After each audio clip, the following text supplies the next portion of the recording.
And whenever I'm in a mess, that is when I get a message. Or you want something from you are assuming that people should see this problem and give me the solution to this problem.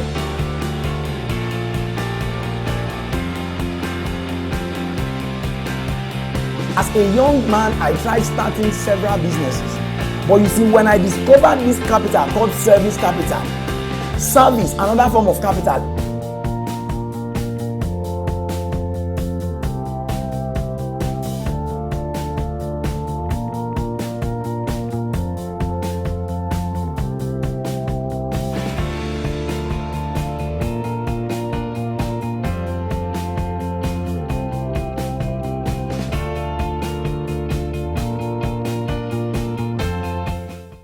hello viewers, welcome to another inspiring moment on your wonderful and favorite program, Food for Thought. My name still remains Ndubuisi, Okoro. I'm your host, and this week I want to share something that is very, very key with you.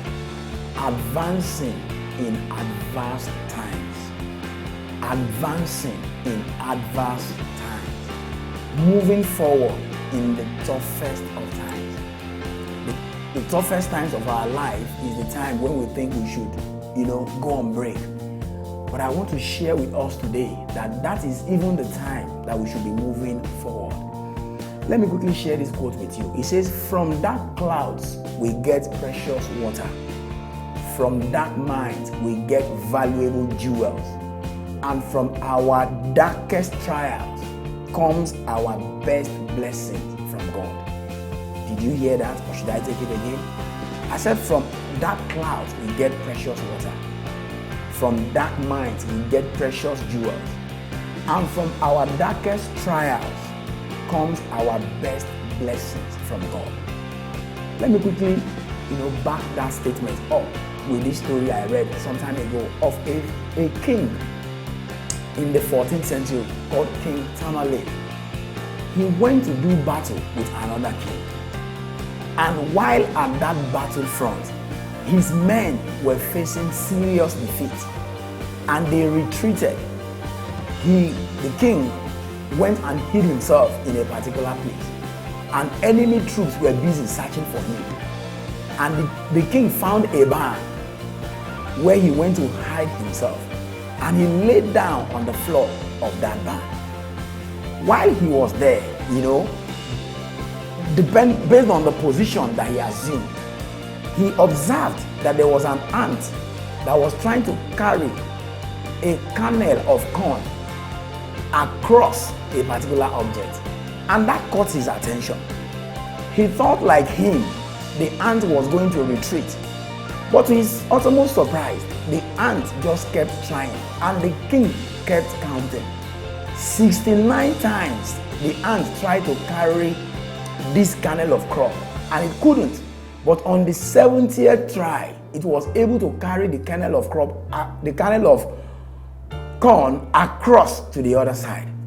And do you know that singular event, that singular action, inspired the king to fight back, and he eventually won that battle?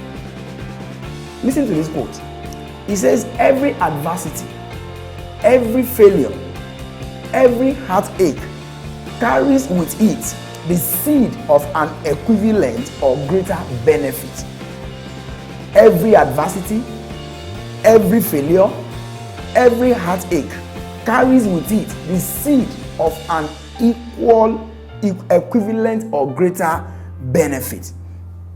Personally, in my own life, I have noticed that whenever I'm in a mess, that is when I get a message.